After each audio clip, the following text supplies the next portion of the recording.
இது டியூஸ்டேவோட mini vlog தான். இவ்வளோ நாள் டீக்கு பிரேக் விட்டுருந்தோம். ஸோ இப்போ வந்து டீ தூள் வாங்கிட்டு வந்தாச்சு ஊட்டிலேருந்து. இனிமே 1 மந்த்துக்கு டீ தான். ஸோ லெமன், அதுக்கப்புறமா மின்ட்டு, ஜிஞ்சர் இதெல்லாம் போட்டு ஜூஸ் எடுத்து வச்சுருந்தேன். அதை ஃப்ரீஸ் பண்ணி ஸ்டோர் பண்ணி வச்சுட்டா ரொம்ப நல்லாயிருக்கும் அப்படின்னு சொல்லிட்டு. இன்றைக்கி நான் பிளான் பண்ணது சப்பாத்தி, அது கூட சன்னா மசாலா தான். ஆனால் ஹஸ்பண்ட் வந்து இல்லை இல்லை வேறு காம்பினேஷன் இருக்கட்டும் அப்படின்னு சொல்லிட்டாங்க. அதுக்கப்புறம் மறுபடியும் அதை ரெடி பண்ணிகிட்டு இருந்தேன். ஸோ எக்கும் சோயா சங்க்ஸும் போட்டு பண்ணிக்கலாம் அப்படின்னு சொல்லிட்டு.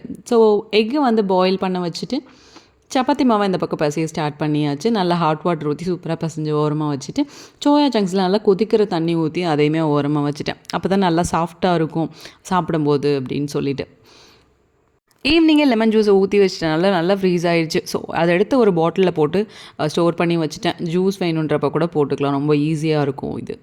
ஸோ அது கூடயே வந்து சைட் பை சைடாக அந்த கிரேவியும் ஸ்டார்ட் பண்ணியாச்சு. ரொம்பவே சீக்கிரமாகவும் பண்ணி முடிச்சாச்சு. இதுக்கு சப்பாத்தி ரொம்பவே ஆப்டாக தான் இருந்தது. நான் சாப்பிடல, அவங்க சாப்பிட்டாங்க. ஆனால் ஃப்ளேவர் ரொம்ப நல்லா இருந்துச்சு.